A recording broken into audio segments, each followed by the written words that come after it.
Hello, Porsche race car fans. Today we have the Sparky of one of the greatest race cars for me at least, is the Porsche 956, and this one is the third place finisher at the 24 Hours of Le Mans in 1984. Okay, I don't know why Sparky doesn't take advantage of this giant blister, right? Show some other models that you can buy, or maybe some statistics on this car, right? It's just lazy graphic designers. All right. So I learned a bit about this because I do love this car. I actually have this model, this car in 187 scale, but I got this because I like the fact that it actually has tobacco livery. Not that I'm saying you should go take, use tobacco products, but when I was in high school, I would try dip. I think Skoal was a dip, and that stuff always gave me a crazy buzz in the head, and I couldn't do it much. It was also kind of disgusting spitting into a cup and having a cup full of your spit in your car or wherever.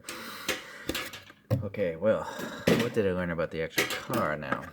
So the 956 is a Group C racer, and was designed by Norbert Singer and built by Porsche in 1982. In 1983, Stefan Beloff, he set a record that held for 35 years at the Nürburgring Nordschleife, and he lapped that track in 6 minutes 11 seconds and some change. So it wasn't until the year 2018 that the Porsche 919 beat that record. So this is an amazing race car. The chassis was aluminum monocoque, which is a first for Porsche back then. It's powered by a 2.65 liter turbo flat six, making 635 horsepower.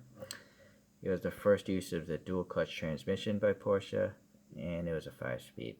Here are the drivers of this car in that year. Okay. So in 1984, an improved chassis came along, and I think that's considered now the 956B. Okay.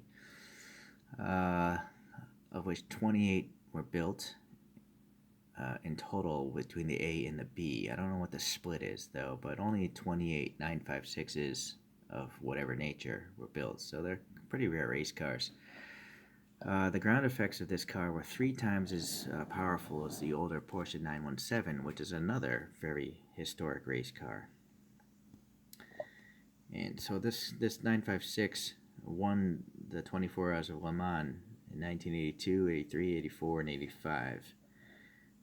And then later, the successor, which looks very similar to this car, the Porsche 962, that won the next 2 years, 1986 and 1987. I couldn't find an image of the Skoal car from the rear, but mold-wise, it looks similar to this. This is probably another winner as well, the Rothmans Porsche. It has a number 1 on it. Okay, let me find that dental pick. I don't know where it goes all the time. Alright. So Sparky's kind of weird, They don't take credit for anything that they make. They just have a blank bottom. No brand, no car info. The only thing that's cool is this twist-off bottom. You don't need a screw. What's not cool is they're press fit together, so if you have problems, you gotta get it drilled out. It is a plastic base. I do like that they have these tunnels under here for the downforce, but pretty funky, these giant axle spacer things. They don't seem to move.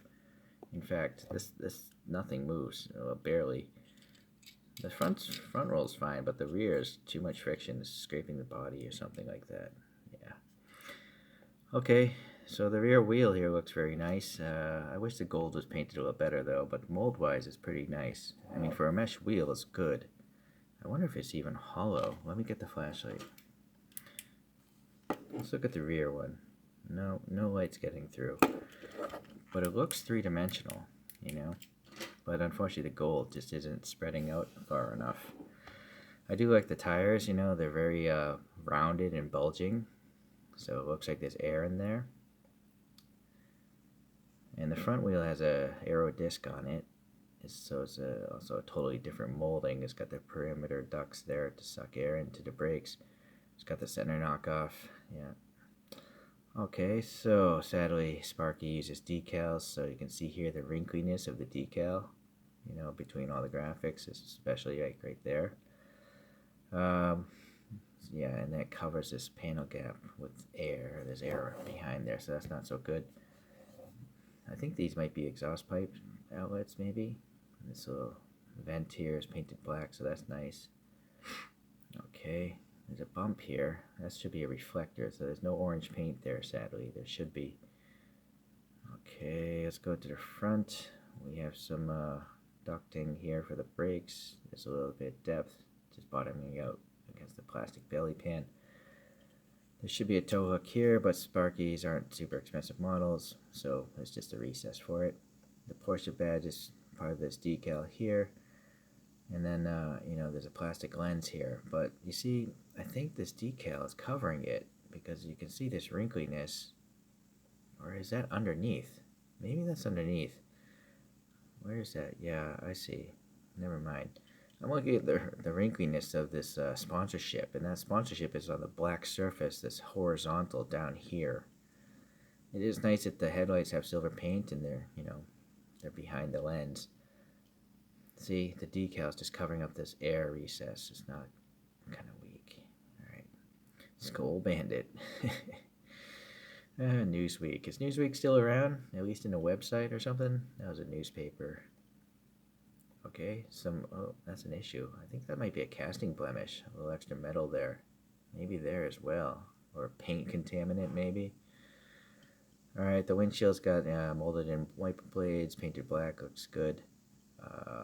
Yeah, the decal work here is alright, I guess. I just wish there were tampo prints, of course. Separate plastic mirrors are nice. Yeah, and they have silver paint on them, so that's good.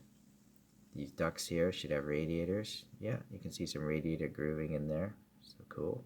They're pretty deep. Alright, yeah, there are the driver's names. Look on the base.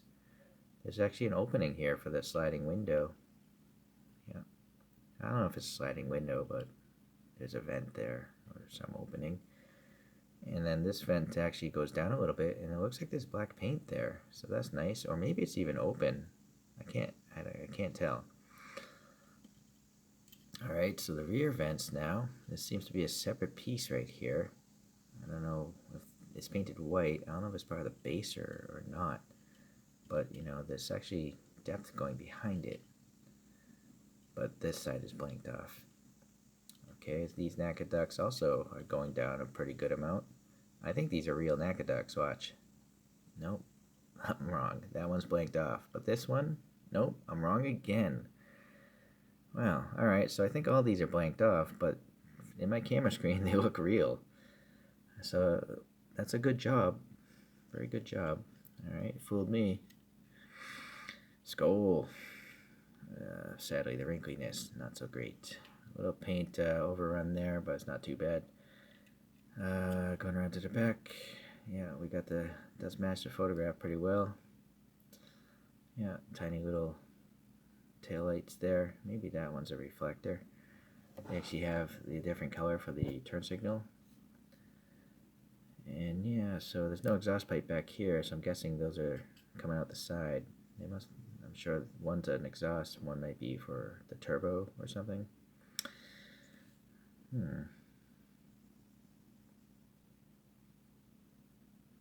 I think, isn't this like a rolling paper company? So you got rolling papers and then dip. A lot of tobacco going on here. Okay.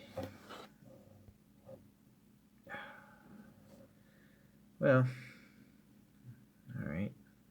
Just eyeing it over again. I do like this car. I love this car in real life. Let's see here. Get my solar spinner.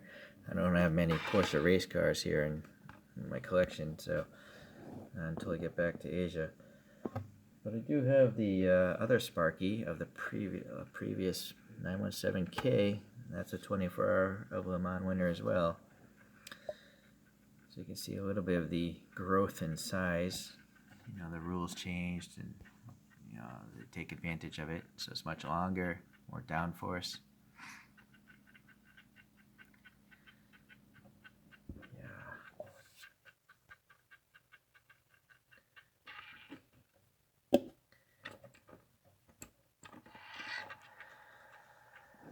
Okay, well, as usual with Sparky or Inno or Tarmac, I just don't like decals. But at least the decals on this model are actually nicely applied, and there's no major air gaps. It's just the panel gaps themselves. But like on this 917, this NACA duct literally has a white striped decal going over that airspace. See, so that could easily break because it's physically floating in the air. So, anyways, so this is much better, I think. And yes, again, kudos to Sparky for not being afraid to have tobacco livery. If you're a kid and you want to try tobacco, that's your choice, you know?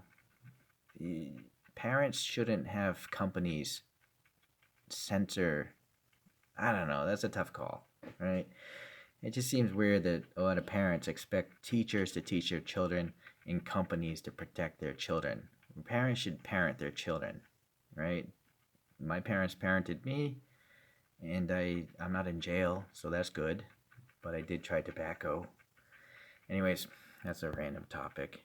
This is a nice diecast, and whenever Sparky comes out with some more castings, I will probably get them. So thanks for watching today. I'll see you at the next race.